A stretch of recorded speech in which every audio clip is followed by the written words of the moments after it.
Hey everybody, thanks for being with us for today's Communications Network webinar. I'm Sean Gibbons. We're going to be talking today about how to select and develop the characters for your organization stories. And we're joined by a new friend of ours, Jessica Blank. She's awesome. You're all going to fall in love with her over the course of the next hour. Jessica's a playwright, she's a director, she's an actress, and by the way, in her spare time, she teaches at Juilliard up in New York City. She is just fantastic. Now, over the last decade or a little bit more, I don't want to date her, she's done some work with the Innocence Project, which many of you may be familiar with, a nonprofit organization. I think it's based out of New York City that works with folks in the justice system who may be wrongly accused. And her work with the Innocence Project, along with her husband, prompted her to co-author a documentary theater piece called The Exonerated. This piece won a ton of awards, and a lot of the names of some of the actors and actresses who brought it to life on the stage would be familiar to you, people like Susan Sarandon, Tim Robbins. It's a really extraordinary thing. And by the way, not only was it a play, it was also a movie. So I think, Jessica can correct me here, I think you can find it on like Netflix or Amazon. iTunes. iTunes, okay, even better, iTunes. And both of these things, what's really fascinating about them was these are not fictional characters, these are not fictional stories, these are real life people who were wrongly accused of capital crimes who were then exonerated. And Jessica and her husband, and it's an extraordinary story, we're going to hear a little bit about the background behind how this all came to life over the next hour, but they talked to more than 40 people. And the play, if you've seen it, or the film, if you had a chance to see it, or when you see it, you'll note it doesn't have 40 people in it. So a piece of work that she did was actually distilling down all the different extraordinary people that she met and they encountered in the course of reporting out this story, and then choosing the right characters to help bring the play forward to really have the kind of strategic impact that they were looking to achieve. So look, we're also going to spend some time talking about the science behind all of this, because it turns out, as we all know, there's a tremendous amount of social science and behavioral science that helps us to understand why stories are so darn compelling. And Jessica's going to take us through some of the brain science behind why we react so positively to some stories and some leave us kind of wanting. I think we're actually going to maybe pick on Hallmark films for 5 minutes. So for those of you who love Lifetime movies, don't hold it against us. Now, one of the questions, we've got over 450 people, I think, at this point who've signed up for this webinar. So some number of you are with us. We're going to try to get to as many questions as we can. Of course, you guys can also, I think you can see my finger pointing to the chat box. You can put your questions in there. There's also a Q&A thing if you're on Zoom. But please join us and weigh in over the course of the hour. Couple other logistical things. So as I say, this is the it's the second time, just this long, the second time we've used Zoom as our webinar platform. So we're still kind of learning along the way. So indulge us if we have a few technical gremlins. We hope not to. We've practiced, we think it works, but you'll teach us a little bit along the way.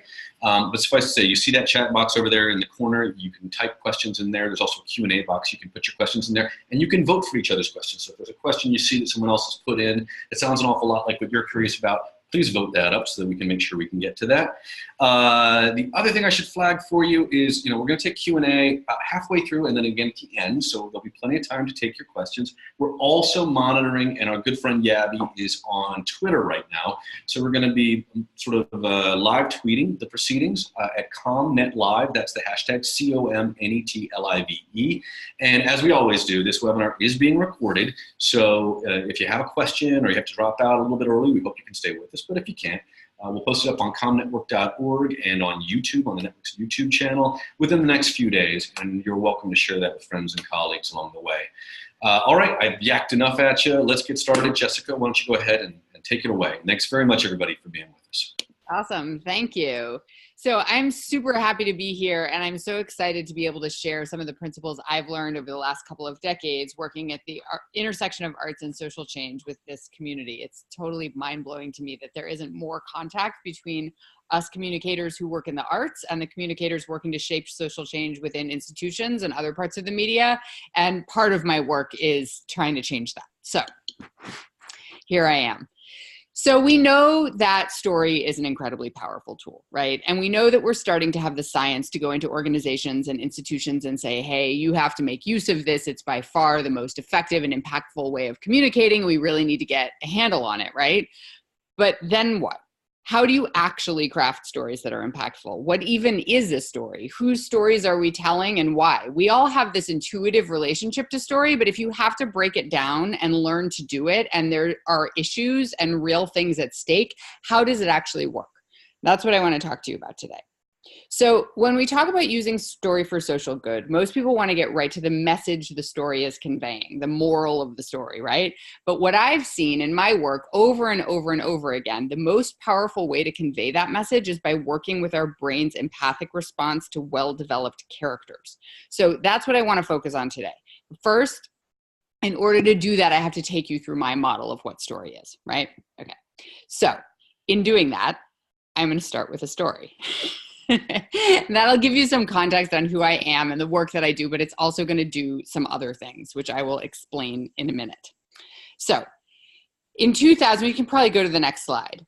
In 2000, I had just graduated college and I had moved to New York to go to acting school. I was passionate about the theater and I knew that was where I belonged. It was what my heart was drawn to. I was a theater kid, but I also felt really guilty about it. I felt this sense of like urgency about injustice and suffering in the world.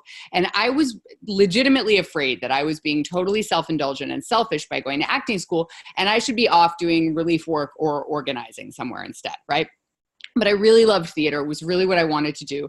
And I said to myself, okay, this might be totally Pollyanna and naive and self-indulgent and just my privilege talking, but maybe there might be a way to make an impact on the world through art. Maybe that's possible. I have no idea how to do it, and I'm probably just making excuses in order to feel okay about what I want to do, and it's probably just BS, and I feel really super shaky, but let me just see, right? So I go to New York, I go to acting school. Then I meet this guy, Eric, and he was cute. And I brought him on a date to a conference on the death penalty at Columbia University. And he likes to say that it was early enough in our relationship that he would still say yes to everything I asked him to do. And we were in a workshop in that conference on a group of cases called the Death Row 10. These were all guys who had their confessions tortured out of them by a particular police commander in Chicago named John Burge, who was found to have done that and fired. He was later prosecuted. Some of these guys had no other evidence against them at all, but they were still sitting there in prison, some of them on death row. Right? So we heard a lecture on the cases. We watched some 60 minutes type documentary footage, and it was all very disturbing, but it was all happening on an intellectual level. But then the organizers had set up a phone call from one of the guys in prison, and they hooked the cell phone up to a speaker so that for a few minutes he was actually talking to us there in the room. That call only lasted a few minutes, and it didn't actually tell us any different information than what we had spent the last hour listening to. But by the time it was cut off, every single person in the room was in tears, right? Totally different from the hour plus we'd sat through on the same subject just before. But then Eric looks around the room, not having been in this activist milieu before, and he's like, yeah, but we're at a death penalty conference, right? Like these people are already invested in this issue. They're activists or they're defense attorneys or clergy or whatever. These aren't the people that need to be having this emotional experience. And we literally started writing notes to each other in the back of the classroom about how do you get around this problem of preaching to the converted, right? And we got an idea. He was an actor too, he still is. He'd been in New York for a decade working in theater and television, and he had crossed paths with the playwright Moises Kaufman, who was at that point just in the early stages of developing a play that would go on to be known as the Laramie Project. And I had been a fan for many, many years of a brilliant theater artist named Anna Devere Smith, who's basically the mother of documentary theater. She creates solo plays based on interviews she conducts. So we were both interested in this new medium of documentary theater from our perspective as being actors, right? And we hit on the idea in that conversation, writing notes to each other in the back of the classroom, to travel around the country, interview death row exonerees, people who had been wrongly convicted, sent to death row, and later freed amidst overwhelming evidence of their innocence, and create a documentary play. So we had no idea what we were doing. We weren't professional writers. Neither of us had ever really written a play, let alone done anything like the kind of research it would take to do a project like that. We didn't have any money. Like we were broke, living in a 400 square foot rent stabilized apartment in the East Village, but we were young and foolish and passionate. So we went home and we got to work. That summer, we interviewed 40 death row exonerees on the phone, and we went to see 20 of them in person, driving around the country and sleeping, and we slept in our car. We did the whole thing on a shoestring. We were like broke artist kids living in this tiny apartment. We ran out of money several times. We did like a snail mail mailing to my parents' friends, asking them for $40 donations, right? We had no idea how to conduct an interview, let alone write a play, let alone get it on stage, but we kept going. So we come home from the road, we get our actor friends in a room, we had them start reading the transcripts out loud, and we started editing by ear. And then we went back into everyone's core transcripts, which was like about 100,000 pages. None of that was digitized back then, to incorporate that material too. That whole thing was this long and crazy process with a lot of twists and turns. And if you want the play-by-play, we wrote a book about it. But the short version, we can probably go to the next slide. We opened our play, The Exonerated, off-Broadway in 2002 with a cast that included people like Richard Dreyfuss and Danny Glover and Gabriel Byrne and Lynn Redgrave. And it ran for 2 years and toured nationally. It was made into a movie with Susan Sarandon and performed in DC for a ton of policymakers and read into the Senate record by Senator Leahy and used as a really impactful tool by the Innocence Project and the Center on Wrongful Convictions and several other criminal justice reform organizations. And most importantly, when the play was running off Broadway, Governor George Ryan of Illinois was about to leave office. Now, he had been a pro-death penalty Republican, but he got concerned about the rate of wrongful convictions in his state, and so he declared a moratorium on executions until he could figure out how to fix it. He convened a panel to study it. They came back with like 89 recommendations. The legislature had enacted exactly one of them. Ryan was about to leave office, and both the candidates who were going to replace him had said they were going to start up executions again. So he had this broken system and a lot of information about exactly how it was broken, and a lot of people lobbying him about that, but no idea how to fix it, right? And 167 people sitting on death row in his state, many of whom he knew might be wrongly convicted. So he announced that he was considering blanket commutation of all of their sentences to life in prison without parole before he left office.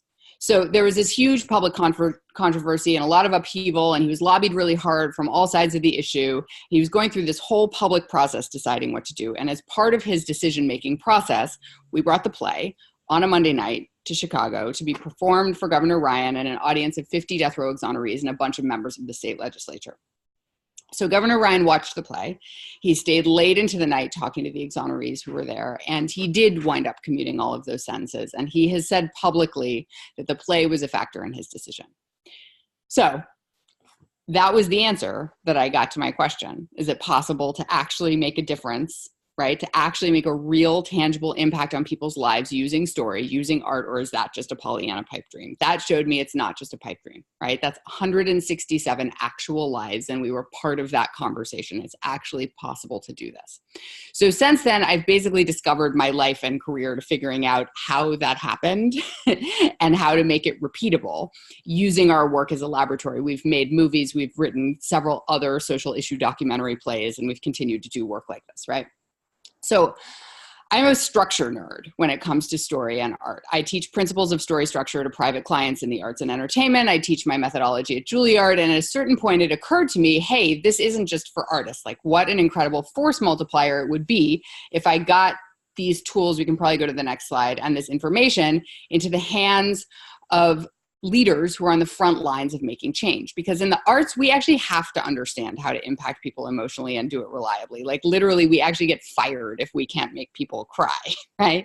And the cool thing is that neuroscience is now confirming the understandings about story structure that artists have been working with for centuries. So it's not just a matter of like story is powerful and then the rest is ephemeral or vague or left to the people who are like talented at telling stories, right? There are concrete insights that we can apply about the how that have been ideated in the arts, but are now also backed up by science.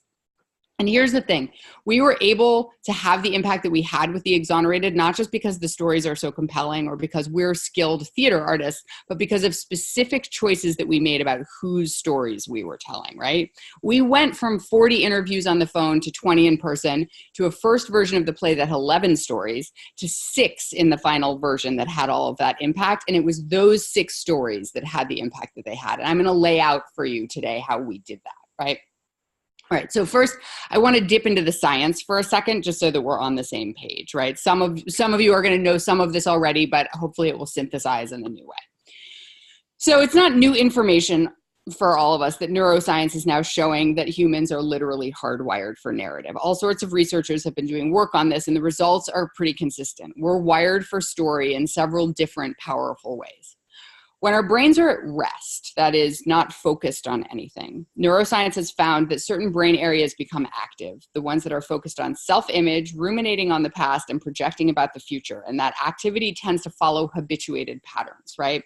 In other words, when we're not focused on anything, our brains naturally become self-referential, and we fall back into habitual ways of thinking about ourselves and the world. That's called the default mode network, right? That default mode becomes inactive when we focus on a task, in interaction with another human being, or a story, right? So first of all, we know that story focuses us, gets our attention, and jogs us out of our habituated ways of thinking, right? It's not just any communication that does that, though. It's specifically story. And that's because the way story works as a mode of communication does something special to our brain, something different from data or information or tasks, right? Even something different from what ideas do. We know that when we listen to data or facts, it activates two parts of our brain.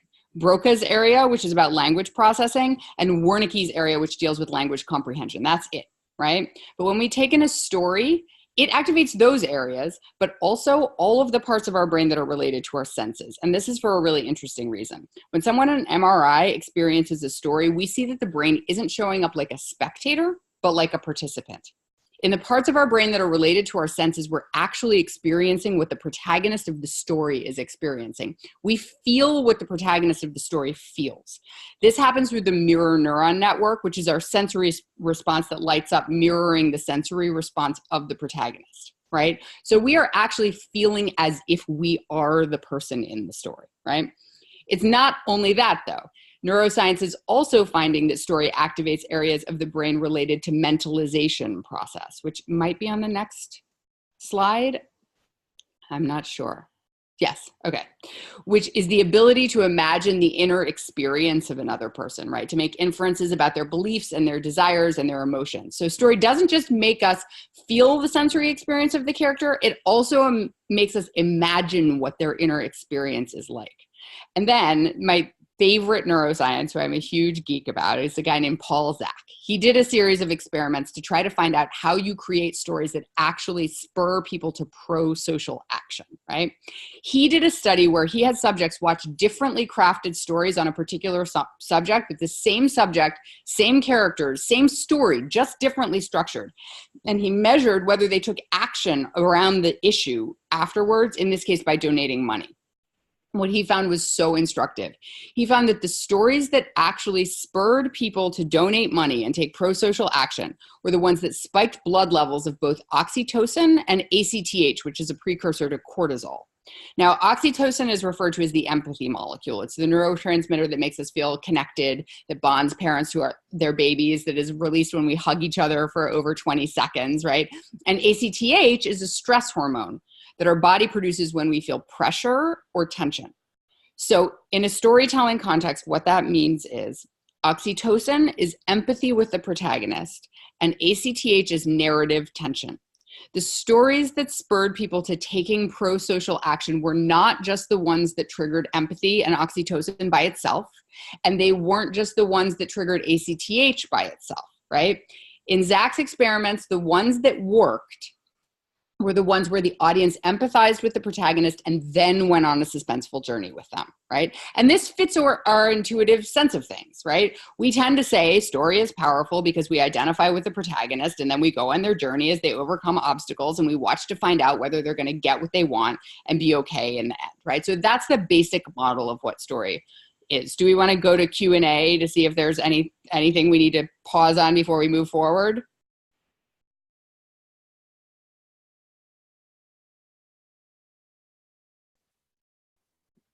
Need to unmute myself. Sorry, Eric, let's go ahead and use the Q&A box down. When you activate your cursor, it should pop up for you, or you can use the chat box. So we'll look at both. Erica asks, let me just pull this over here. Is there a minimum length or amount of time that we need to devote to a story? Can we tell a story quickly at the beginning of an article and then get the same benefits as a story that might take more words to tell? So this is the Instagram story question. What can you do in a minute? What can you do in 10 seconds? What can you do in, thinking of Dances with Wolves or Lord of the Rings, 3 hours? That's a great question. And I think where that goes to is it goes to depth, right? So The thing that actually triggers our brain's automatic response is the shape of the story, right? It's the identification with the protagonist in the beginning in their known world, right? And then they're challenged by something and set on a journey and overcome obstacles in order to reach that journey, which is the middle, right? And then either they reach their goal or they don't, and they're transformed by the process, which is the end, right? So that 3-part structure of beginning, middle, and end is what our brains respond to. And that's going to happen even if it's in a little blurb. But what happens if it's in a little blurb is that our response to it is shallow, right? What happens if it's a deeper journey into the story is that we go further emotionally, right? And we can also get more specificity, more detail. If we're talking about a complicated issue, we can understand that issue in more dimensionality, right? So there's not a minimum amount of time to trigger this response, but I think, in order to go deep into the response and like use it fully, we want to spend some time with the characters. Gotcha. So implicit in Erica's question is something I'd like to ask about, which is it useful to start with a story? But what she seems to suggest is maybe you start with a story, but then you move to an article, which is, I guess, I'm implying this, Erica, I don't know if this is what you meant, but that does not follow a story format. That's more, I'm trying to even think like the structure might be. Yeah, informational or, yeah. Sure. Yeah, I mean, and look, like that's just what I did, right? Like I told a story and now I'm going in to like tease out some of the ideas and facts and assumptions that are in that story, right? So that is absolutely one way you can use it. I mean, look, I'm a story strategist, so there's a million different ways you create strategy using story, right? So you can it is one thing to take the audience on a journey through the experience where the entire thing is story, right? And then just send them away with a quick takeaway. That's one kind of emotional experience. But you also can absolutely use story to bring people in, get them empathizing, engage their emotions so that they don't tune out right away. Like you can use story as a hook and then go from there to more data-based or idea-based kinds of communication. All right, a couple other questions. Anna asks, what do you find are the best questions to ask to get the sort of details that you need to retell someone's story in an effective way? So what are the key interview questions? That's a wonderful question. Can we put a pin in that and do that in the second Q&A? Sure. Because I think I'm going to talk about some things that are going to open that up, and I'd love to talk about that in the context of what's coming next. So this is a statement, I think, with the question says, one of the earlier slides says that Jessica reduced the number of stories from the Exonerated from 20 people to 6. Can you talk about more about how she used the scientific factors to hone in on those 6 people, right? What was it about their story that fit into the 2 buckets of empathy and narrative tension that you were looking for? So that's a great question. When it comes to the Exonerated and some of our other documentary theater work that we've done, it's not that the other stories weren't compelling. Like literally every interview that we did, you could write a feature film about that person's story. Like every single person was absolutely compelling. But what we found, it was really instructive. The first version of the script that had 3 public readings, before it was early in its development process, had, like I was saying before, 11 stories in it. And the feedback we got from those readings was really profound. I mean, they were a huge hit and there were movie stars in them and everybody was like, oh my God, it's amazing and so powerful. But people said, I understand what happened to these people and I understand how they feel about what happened to them. But what I don't understand is how did this happen? Like how do things go so horribly wrong in the criminal justice system? And like, what was the full journey, right? And what we realized is, okay, we have a 90-minute play. We have only a certain amount of time that we can take people into, right? And so if we're telling too many stories in that period of time, the audience won't have the same depth of experience of either the stories or of the issue, right? So it was really hard. It was to get it from 11 to 6 was really hard because every single one of them was compelling. One of our strategic decisions in that was that we really wanted to give people a full understanding of wrongful conviction and the death penalty. So one of the things that we looked at was choosing stories where we knew, for example, that there were multiple main causes of wrongful conviction in capital cases, right? There's like false confessions, jailhouse snitches, like that, right? There are these like certain things that show up repeatedly. So one of the things that went into our choice was, let's have a story in which each one of them has one of those main things, so that put together, they help paint the full picture. We also were trying to be demographically representative. And also, honestly, like from an artistic perspective, we were choosing characters who had different kinds of personalities, who had emotionally processed the experience in different and complementary ways, so that like we were creating this larger tapestry of the larger issue through the individual stories, right? And by the way, when we wrote this play, I didn't know any of the neuroscience stuff. Like we figured it out completely intuitively as artists. And by, you know, when you write a play, you test it out in versions in front of audiences. So we were working with like seeing what people actually responded to, right? And also talking with Center on Wrongful Convictions and Innocence Project throughout around the issue and making sure we had the issue right. Does that make sense? It sounds like it was essential, though, that you had a number of choices to make. Like, it's kind of like when you think about cooking. If you go in and the only thing you have in the pantry is flour, guess what you're making? Yes. Right? Something with flour. Right. Whereas, you know, if you have a wider array of ingredients, you can build something richer. Yes, absolutely. Absolutely. And so our second documentary play, the Ford Foundation sent us to Jordan in 2008 to interview Iraqi civilian refugees there. That play is called Aftermath.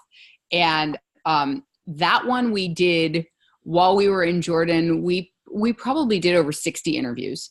Oh, wow. And there are 6 stories in the play, maybe 7. There's a translator character also. And then our current documentary play that we're working on that should be in New York next year, that was a little bit different. We interviewed surviving family members of miners killed in the Upper Big Branch mine disaster in West Virginia. And so that was a smaller pool. So we couldn't go wide, but we still tried to go as wide as possible. And we interviewed more people than we needed. Like that is a key, is actually to go, you don't want to go crazy wide. Like if you start interviewing 400 people, then all your time gets taken up with research and it's harder to narrow it down. But there's sort of a middle ground where you go like, you try to interview like maybe 3 or 4 times as many people as you're actually going to need, in order to find the ones that are really going to carry the message the way you need it to. So one of the keys here is pre-work is essential. You just can't sit down at a word processor and go and hope that maybe you lucked out by choosing one person who happens to tell your story. Yeah, no. You really do need to have the ability to compare and contrast so that you can distill it down. Yeah, absolutely. Philippa, and I hope I'm pronouncing your name right, Philippa asks, is it as effective if you start with a story that's in the public arena or in the zeitgeist already? So by that I mean, if you reference something that's happening in the news or pop culture. And so she's thinking about ways to save time in things like Instagram stories. So using sort of a bounce off of an existing story, whether that's a piece of pop culture, a movie, or whether it's a piece of news that's happening in top of mind for everybody. Yeah, I mean, I think that the answer to that question really depends. Again, that's a strategic and therefore context-based question. And so it depends on what your aim is and what the medium is, right? So say you're talking about Instagram, right? If you're on Instagram and somebody's scrolling through and you're trying to get them to stop and read the caption, then sure, it might be useful to work with an image that is of somebody who's already familiar. Right? Like that might get somebody's attention. Like, you know, we all know celebrity is very useful because people are drawn to celebrities and they get, you know, because they're familiar and they get people's attention, right? So you can use that as a hook. But when you're talking about actually what I'm going to get further into, which is using a story to actually carry a message that you're trying to convey, I find it more useful to find great stories that people aren't already familiar with, because when you use stories that people already know, they think they already know about it, right? They already have a network of associations that they're bringing to the table. Even with the subject matter, we saw difference. We saw this between Aftermath and Exonerated, because we wrote Aftermath in 2008. It was up in New York in 2009. By then, everybody thought they already knew what they felt about Iraq, right? So once we got them in the door, they had a new experience because they heard stories they had never heard before. But if those stories had been people who had already been on the news that they thought they already knew, I don't know that there would have been the same space for emotional engagement. Gotcha. We're going to have more time for questions at the back end. Why don't we keep going, just being mindful of time? Great. And by the way, I just saw pop up on the screen, somebody asked about Paul Zach's name, his full name. It's Paul is his first name, and his last name is Z-A-K. So, oh, you know what? One more before we go forward. Dekendra asks a great question, and this is the challenge. This is why it's so wonderful and what a privilege it is to talk to you. If you work with an intermediary org, so someone not directly working with the people being served, how should you create stories? You can't make them up, right? How does that work? So say a little bit more about what an So for instance, might be, I'll just, from our context, it might be that you work for a funder, right? And so the Ford Foundation, for instance, might want to tell a story about supporting your work with Aftermath. Right.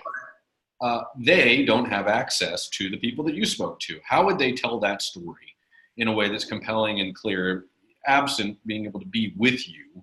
I mean, Syria or Jordan? I think the easiest way, if you're talking about working as a funder, is to actually see if you can work with who was funded to get some kind of access, even if it's secondhand, right? Some kind of version of the story of the person who's most impacted, right? Because the stories, a lot of times when we're working with stories serving issues and serving messages like the aims of most of the people in this group, the stories of people from impacted populations are going to be some of the most powerful. So figuring out how, even if it's secondhand, so even if you're talking to the person who works directly with those people and getting the stories in a filtered way, that still does a lot. Right. And as somebody, I can just raise my own hand as someone who's been in this position.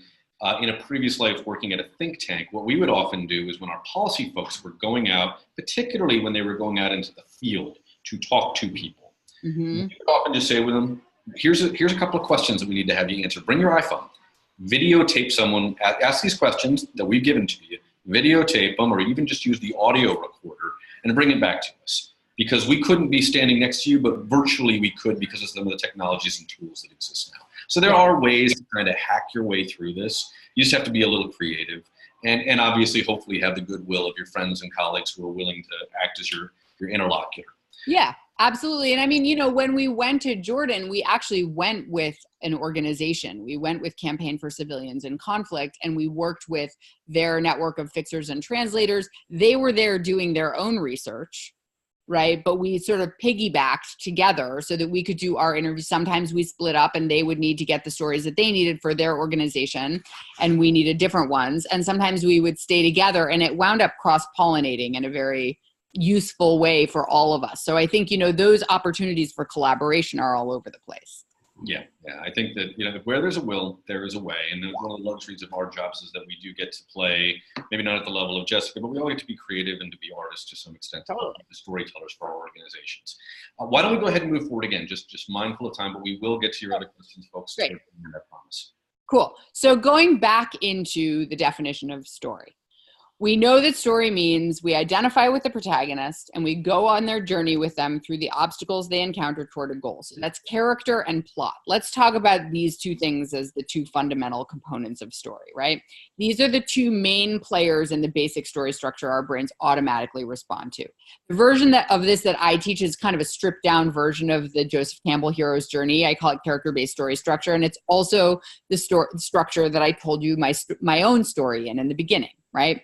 At the outset, you have a protagonist or a main character who's in a status quo. They're going about their life. They're doing their thing, but there's something wrong, something unresolved, something that's not working for them. Right? So in my story, that was me feeling guilty about going into theater and worried that it was selfish and that I couldn't do something about suffering and injustice in the world if I did that. Right? Then there's an inciting incident. something happens that shakes things up, that shifts your character's status quo and puts them on a quest, right? So in my story, that incident was the phone call from the guy at the prison at the death penalty conference, yeah? The quest forces your protagonist to confront dangers, solve problems, overcome obstacles in pursuit of their goals. So for us, that's stuff like running out of money, sleeping in our car 5 hours off the nearest interstate, not knowing how to write a play, right? In order to ultimately either reach the goal or definitively not reach the goal. You can have an unhappy ending. But regardless, they are transformed by the process, taking away a new understanding that addresses whatever was incomplete or unresolved or missing at them at the beginning of the story, right? That's the basic structure. And you see how that addresses both of Paul Zach's requirements for impactful narratives: connection with the protagonist that creates the empathic link, and the journey through obstacles that provides the narrative tension. So our brains respond automatically to that narrative tension part if the plot of the story is well crafted. Once we're hooked in empathically to the protagonist, the storyteller just beautifully crafts the quest and the obstacles along the way, keeping the story concise, action-oriented, well-paced, keeping the ball in the air. Our brains will respond. We will stay connected. We like narrative tension, right? Just to riff on that for 1 second, because I think this is a really important lesson for anybody who's invested in crafting social impact stories. Our brains respond to that narrative tension automatically. If you're taking us on that story-shaped ride, if you're giving us a plot, that experience itself is what conveys the message. You don't have to tell us the message, and in fact, it undercuts the emotional experience for the audience if you do, because it dissipates the narrative tension. Right? We got a crash course in this when we were workshopping the transcripts of the interviews we did for Exonerated. Because in the interview room, literally everything that every exoneree had said to us was fascinating. People we spoke to were extraordinary people. They'd lived through extraordinary circumstances. Listening to them talk about the philosophies and ideals and their critiques of the criminal justice system was totally compelling. But when we got in the workshop room with the actors and they were reading the transcripts and we were one step removed from real life, that stuff undercut the emotional experience for the audience. No matter how interesting the idea, no matter how eloquently it was articulated, what we wanted was to get back into the ride of the story, back into what happened, into sensory detail, into encountering obstacles and overcoming them and transforming them through that process into the narrative tension. We found that stopping to try and state the message to make sure the message was getting across undercut the effectiveness of what we were doing because it interrupted that flow. The story would carry the ideas. We actually needed to get out of the way and just structure the plot well to keep that narrative tension going. So once your audience is hooked into your story, right, and into your well-structured plot, it'll do a lot of the work for you, okay? So remember, though, the definition of story has two parts. We identify with the protagonist, and then we go on their journey with them through the obstacles they encounter toward a goal. Empathy and narrative tension, character and plot. When we talk about story outside of the arts, we usually just talk about plot. We usually just talk about how to create narrative tension by making a character move through time to face obstacles in action. But what about the first part of the formulation? Before that journey even starts, that part about we identify with the protagonist, we don't talk about that at all. We just take it for granted like it's a thing that just happens, right? But that's the connection that has to be made in order for the plot to do its work. And it doesn't happen by itself. It has to be triggered. So how do we do that? How do we trigger that identification process? Who are we asking people to identify with? And what are the implications of that? I believe that the place where all of the politics live, the choice on which all of your impact hinges is your choice of protagonist. That decision is incredibly important. It deserves a ton of consideration. Choosing your protagonist so your intended audience can connect with them and then forging that connection is the first step of everything. The protagonist is the entry point for the story. It's who and therefore what you're asking your audience to get on board with. It's who you're asking people to walk in the shoes of, right? It's their journey that carries the idea. So that choice determines what your story is going to do in the world, who it'll reach and what it'll teach them, right? Once you've made that choice, you just get out of the way, craft a great plot and let it do its work, right? So here's an example. When the Exonerated was running, we did a lot of press, and we often got the question of why we hadn't interviewed wrongly convicted folks who were still in prison, right? Those stories are really urgent. Why not get those stories out there? People ask us, right? Those people need help now. And we agreed, but we had made a really specific decision to talk to exonerees for very specific strategic reasons because of the audience we were trying to reach and the impact we wanted to have. Because remember, we wanted to get around the problem of preaching to the converted. We wanted to write a play that would speak to people who didn't think they were interested in the issue, who weren't concerned about the criminal justice system, who thought it actually worked fairly, just like it's laid out in the Constitution, who were maybe even pro-death penalty, right? We had looked at the standard narratives around the death penalty and why the debate was deadlocked. And by the way, you can look at basically any hot button issue and identify where the conversation around it gets polarized and shut down. And when you identify that, you can figure out how to circumvent it with a well-chosen protagonist. Right? So with the death penalty, on one side of that moral debate were abolitionists arguing it's morally wrong to kill people no matter what, and on the other side, people arguing if you murder someone, you forfeit your own right to life, right? That binary was locked, and it could go on forever. But if you circumvent the binary and find the protagonist whose story is accessible to the people who are not already on board, and simultaneously naturally carries the idea you want to communicate, then you take the conversation to a whole new level and onboard all kinds of new people, right? Because look, even the most ardent death penalty supporter can agree that innocent people shouldn't be put to death, right? And the folks who believe that there's absolutely nothing wrong with our criminal justice system generally trust the decisions of the courts. So we spoke to wrongly convicted death row survivors who had already been freed by the courts. That's not to say those stories are more valuable. It's just that with those protagonists, there was an empathic opening for audiences who thought very differently from us to get on board.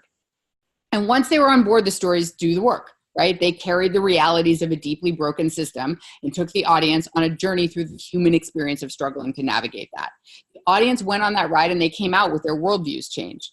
One of the great things about being the playwright is that nobody knows what you look like, so you can sit in the audience after the show and eavesdrop. And like, I heard these amazing conversations people having about how their views about the criminal justice system had changed, right?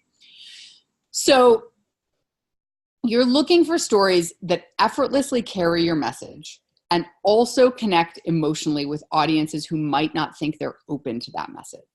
Those stories are everywhere, but you have to know how to look and you have to know your audience enough to know what you're looking for, right?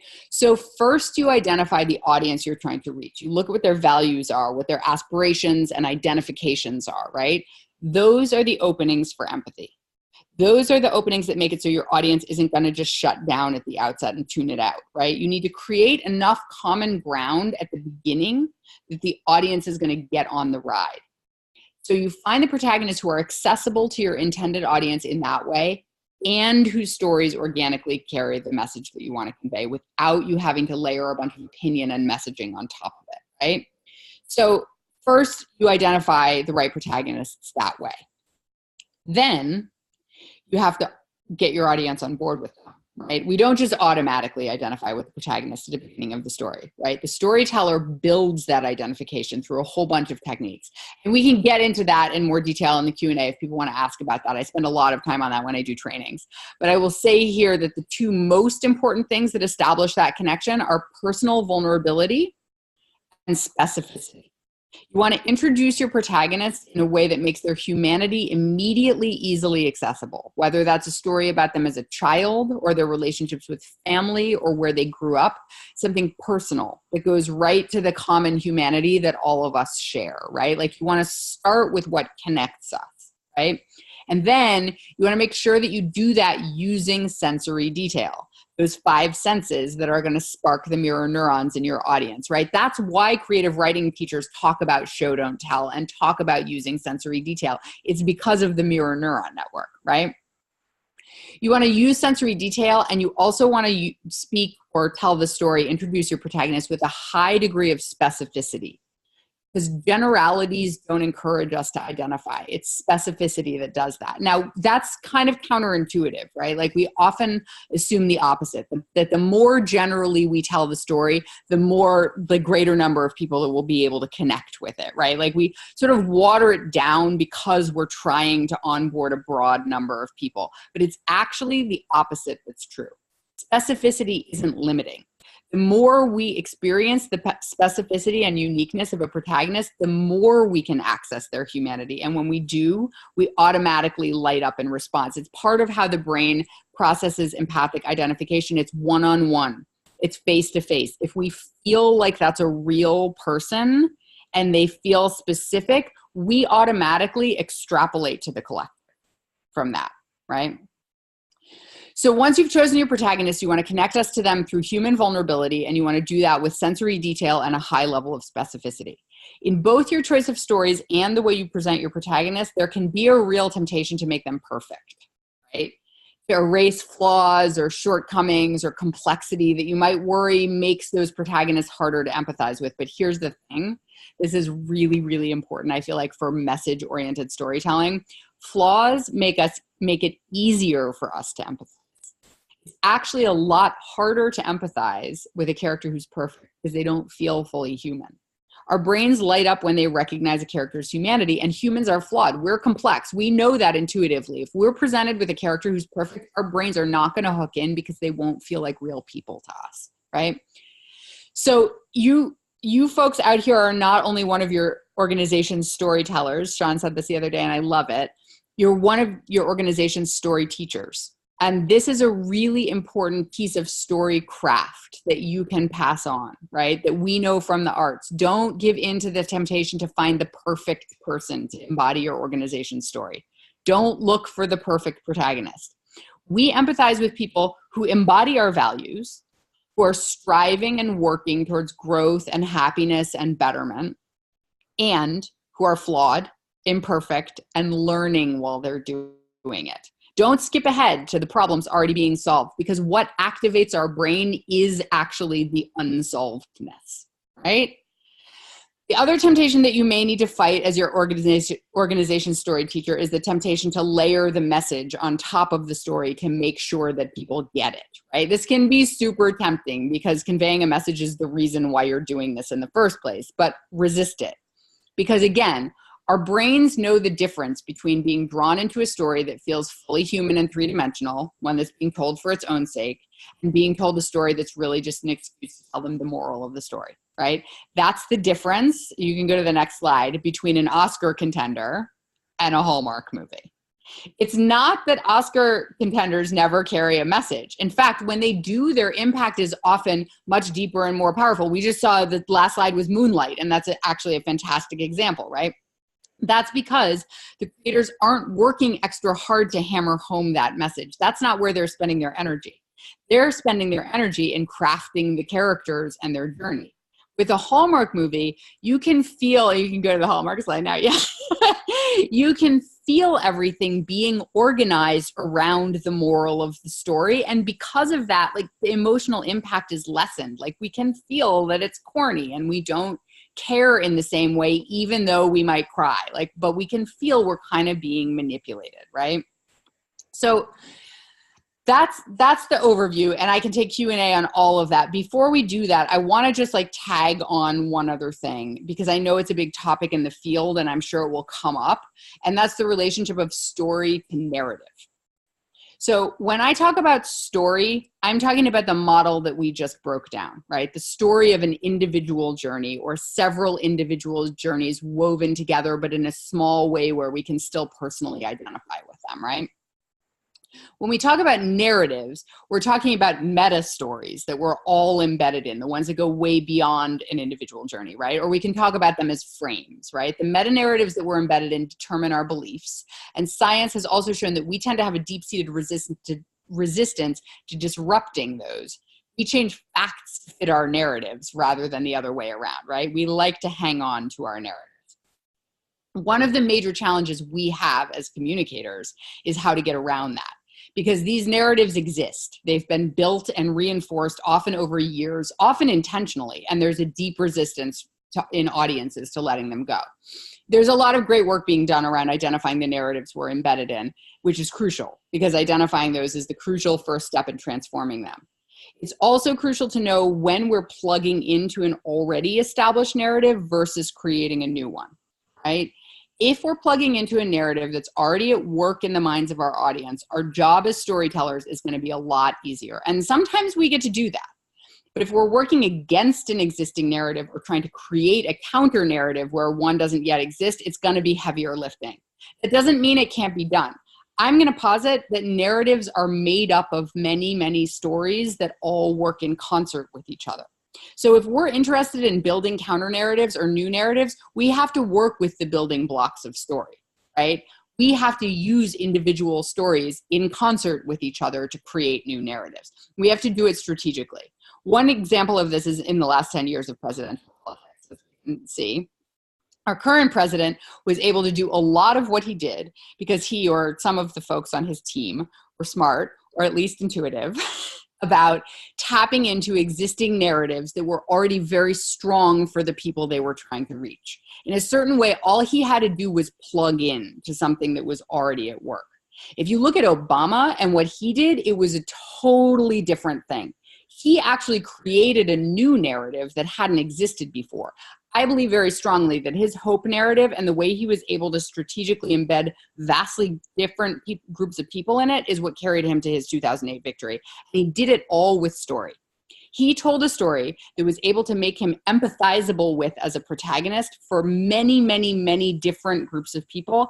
And he used the stories of many other individuals incredibly strategically. Right?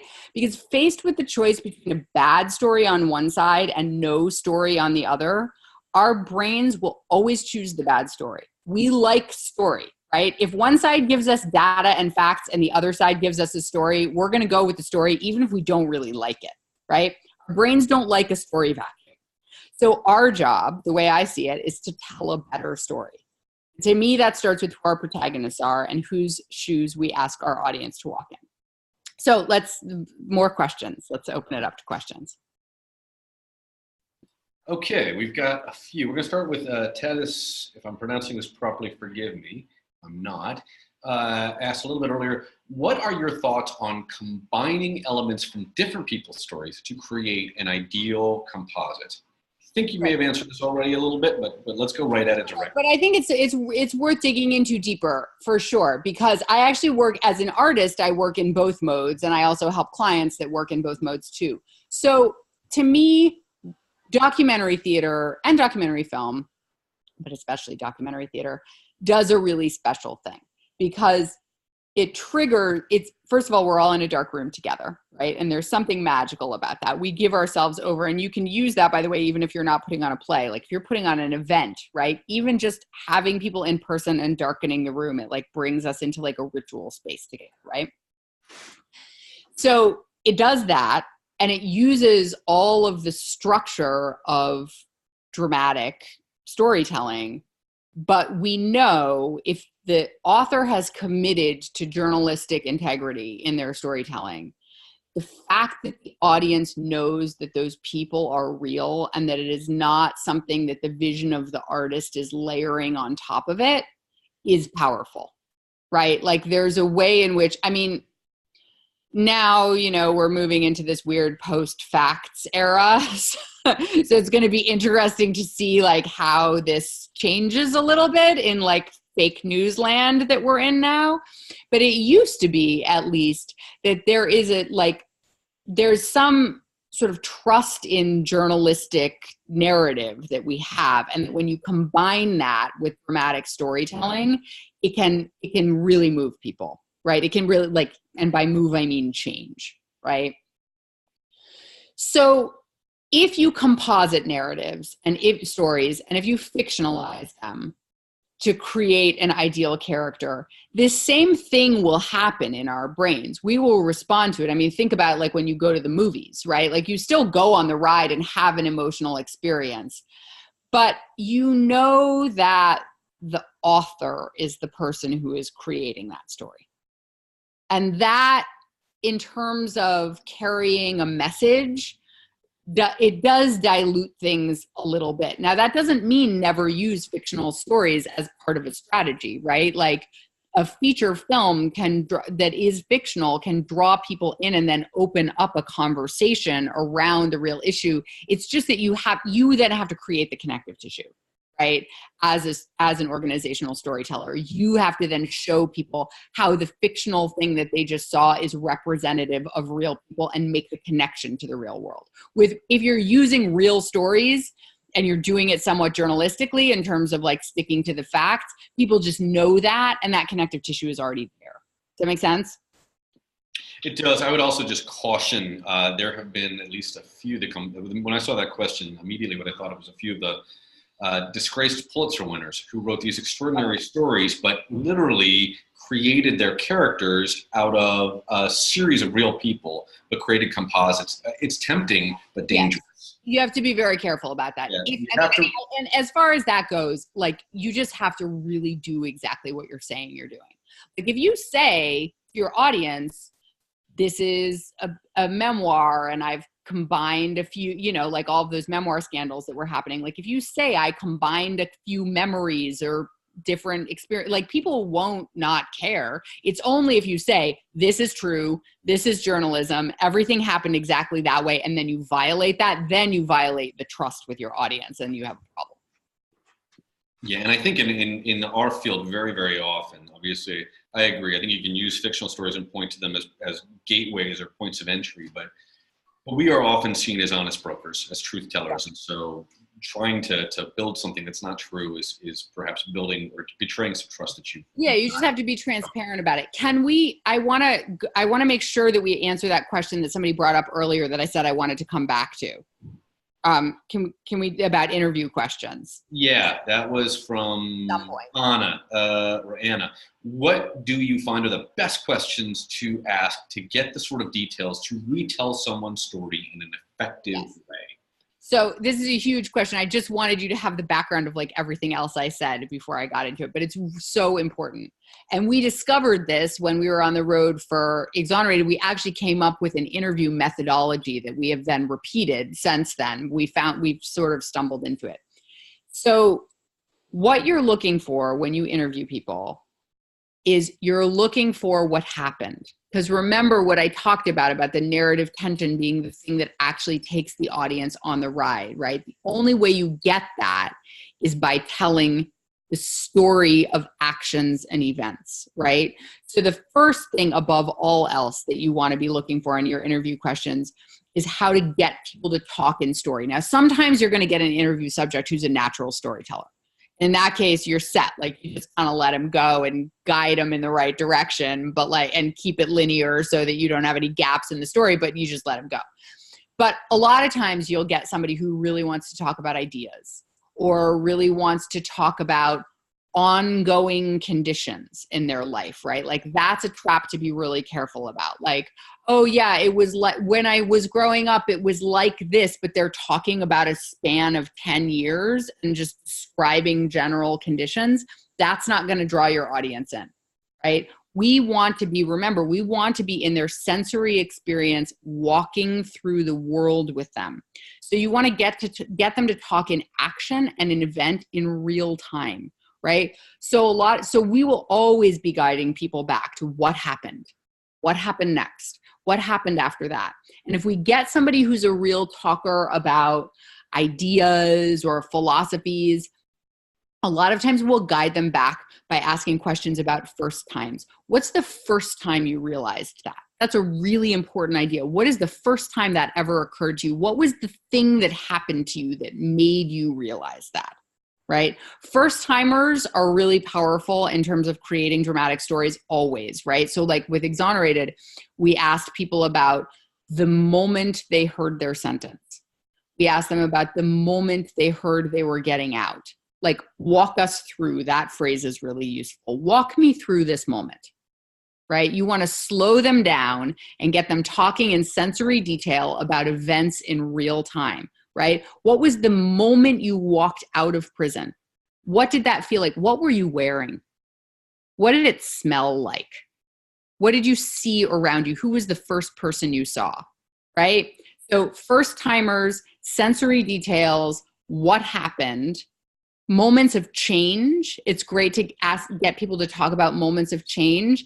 And then also, this is a whole other thing and it's a skill set, but being able to create a safe container for people's vulnerability, because the other thing that's really impactful in these stories in terms of cultivating empathic connections is vulnerability. So to be able to interview somebody, like if you're a documentarian or a journalist, like to be able to interview somebody in a way that creates a safe container for them to actually open up emotionally and be vulnerable and not just say the thing that they've said to everybody else, but to confide or say something new or speak from their heart is really also really powerful. Sarah has a great question. A few folks have voted for this. And remember, folks, I'm looking right now in the Q&A box. I will look in the chat box too, but you can vote for questions that you like. Our friend Sarah, who works at the Center for Health Progress in Colorado, and just wrote a beautiful, beautiful piece about her organization's journey that you can read about in the new Change Agent, the digital edition's just out now, giving her a little plug. It's a great story. Her question is, what are your principles of ethical story collection? How do you keep story gathering from being exploitative or transactional, where the story gatherer retains their position of power and gains the story for the use of to use for their purposes, while the storyteller remains in the same state that they started? We talked to Catherine Boo about this actually a couple of years ago when she was reporting out what would become the book Behind the Beautiful Forevers, some of those challenges. I love that question. And I think it's really, really, really important to be thinking about all the time.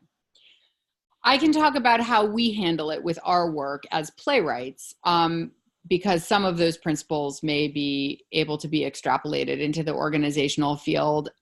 I think some of them need to be adjusted for the organizational field, but the basic principle above all is transparency, right? We are incredibly transparent with anybody who we're approaching to interview about what we're doing, how we're doing it, why we're doing it, what our purpose is, what our ethics are, and how they'll be treated. And we create a safe space for them to ask questions, right? So we say, it's easier now that we have a few documentary plays under our belt so we can refer back to them. But we say, look, this is what we do. Here's how it's worked in the past, right? Here's what we're going to do with your story, what we would like to do with your story. Here's what we're not going to do with your story. We're not going to make up things that didn't happen to you. We're not going to composite it with other stories. We're not going to make you look bad. Like, we'll be transparent about the fact that, like, anything you tell us, unless you explicitly ask us not to repeat it, we might share, right? Like, we see you as a full human being, but we see you as a survivor. We see you as brave. That is the story we want to tell. And then we are absolutely rigorous with ourselves about living by that. We ask people to sign releases, so that everything is also on paper, right? We don't rush people through that process. And if they hesitate or have questions, we answer them. We never, ever, ever push for interviews. And I think that's really, really important, especially when you're talking about impacted populations who have been through really difficult stuff, who are traumatized. Like, I think we are also, Eric and I are both extremely trauma literate, and really bring that into the work we do with all of the people that we speak to. So I think it's really important to recognize that telling your story as a survivor or as an impacted population person who's been through something really difficult can be re-traumatizing. So any hesitation, we have complete respect for. Like, we don't chase stories. We select very intentionally for the people who actively want to tell their stories, who are like, I want to get my voice out there. That feels liberating to me. That feels positive to me. Like, I want to do this, not just I'm willing to do it for you. Right. The other piece with the artistic stuff is that we also, with our projects, we set up income streams for populations impacted by the subjects we're talking about, right? So Exonerated raised over $500,000 for the people whose stories were in the play, and they got a piece of our salary. Like, impacted populations always get a piece of the money, any money that we make, even though theater doesn't really make money. But, like, if we're working with somebody's story, they should share. And so, and that's not everybody we interviewed. That's the people who are in the spotlight, whose stories are in it, right?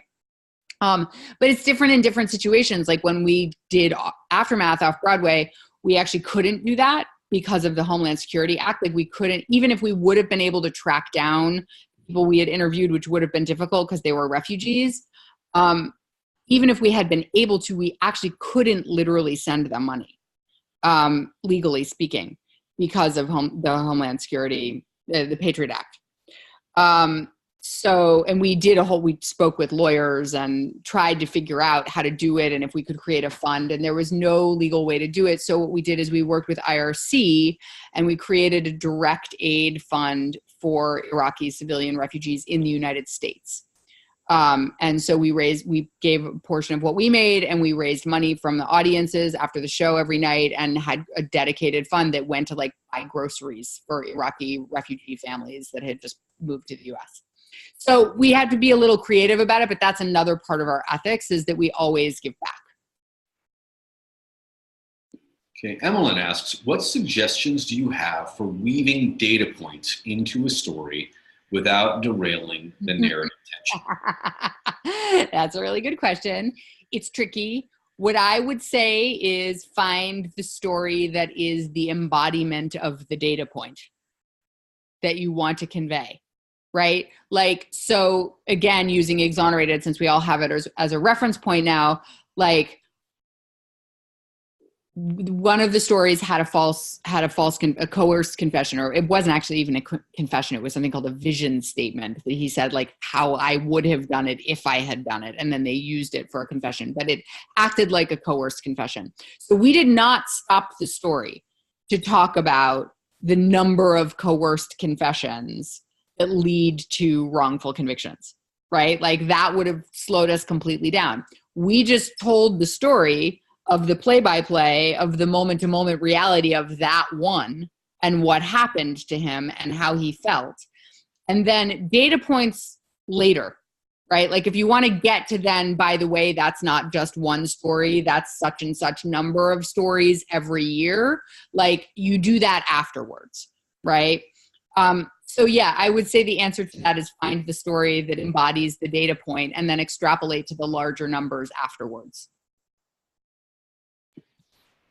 Rachel asks, how do you keep your character's individual humanity when it's so easy to fall into stereotypes that other people are more familiar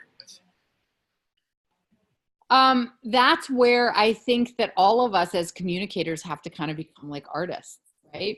Like, we have to get fascinated with the details of people's individuality, right? We have to get really excited and interested about the things that make us specific and unique, and learn to get attuned to them, right? Because again, like I said before, it's those specificities that are gonna be the thing that hooks your audience in, right? So you have to develop an eye and an ear for them, and then a sort of instinct for preserving them, right? Like, we fell in love with, when we interview people, we fall in love with the way they talk, right? Like, as actors, we're attuned to that. We tune into like the individual rhythms of somebody's speech. So then when we're working with a transcript and turning it into a script, we are incredibly protective of those rhythms, right? We might edit out paragraphs and paragraphs and get rid of all kinds of stuff, but you bet we're keeping that sentence structured the way the person said it, right? And it's like, it's almost like you sort of have to learn to take pleasure in human specificity so you can see it, and so then you can protect it. Sarah asks, how can you tell compelling stories of non-human actors? So the example she gives here is, I work with scientists who study environmental change, where the direct impacts are first felt by animals and plants. Or should we be focusing instead on the people who are impacted? It's such a tricky question, which I will give you the short answer. The short version of my answer is that our latest play is about extractive energy industry and late stage capitalism, and our protagonists are coal miners. So like, the way that I'm talking about extractive energy industry is through coal miner protagonists, right? And there is a reason for that. It has to do with who we want to reach, and it also has to do with the fact that these individual humans have an unbelievably compelling story and are courageous and heroic. But it also is about the fact that it is a lot harder to talk about environmental stuff in this way, because that all of that neuroscience about how our brain relates and hooks in emotionally is about how we hook into other humans. And that's a real thing. I mean, I have a deeply emotional environmentalist bent. I've been a vegetarian since I was 11 years old. Like I have a big emotional connection to the planet and to the forest and to animals personally.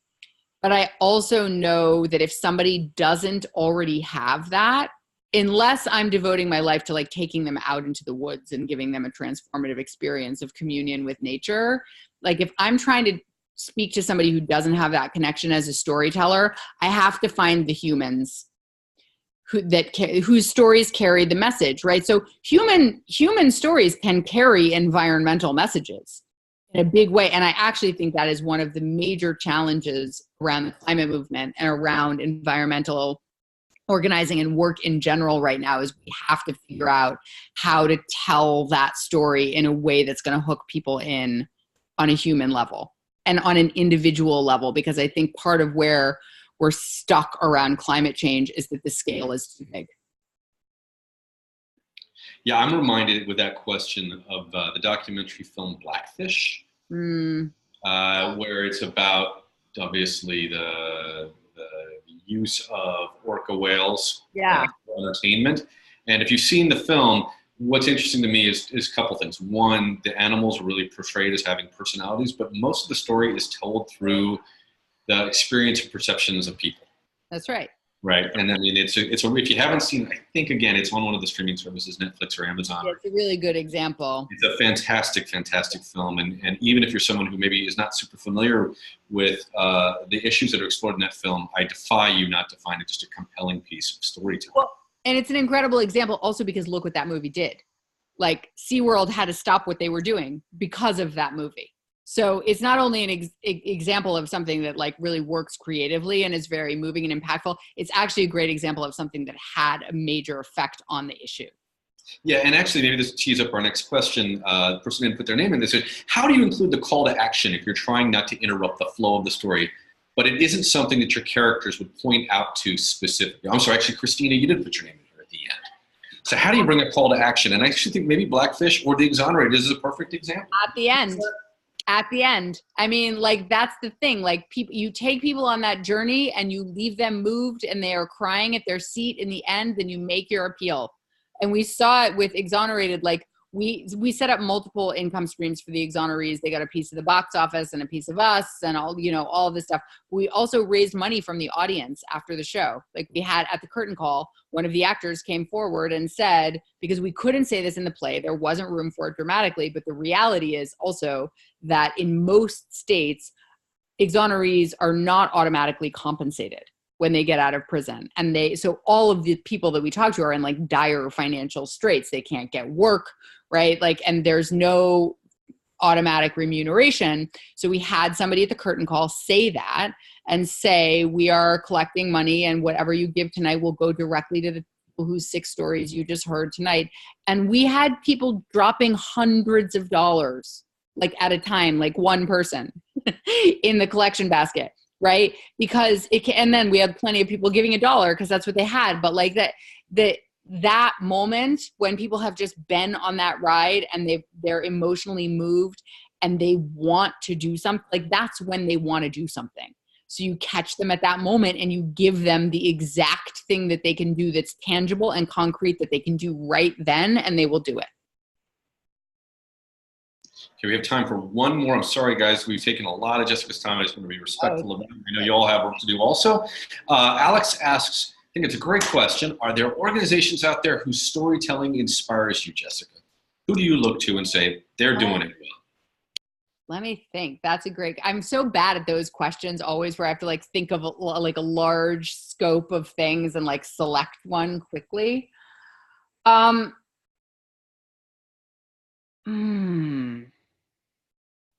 I mean, I think because it's front of my mind because we're talking about it, I think there are a lot of people in the criminal justice world that are doing really amazing work around this. I mean, the Innocence Project is one. Like, their stories are so moving always.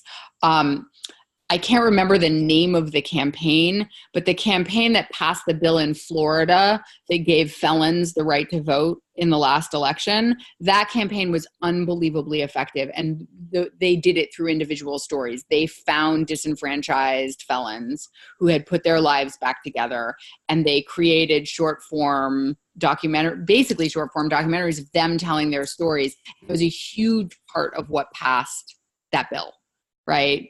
Was tapping into empathy for people who are ordinarily dehumanized. So front of mind, it's like the criminal justice organizations are doing it really well by figuring out how to humanize formerly incarcerated or even currently incarcerated folks in addition to wrongly convicted folks.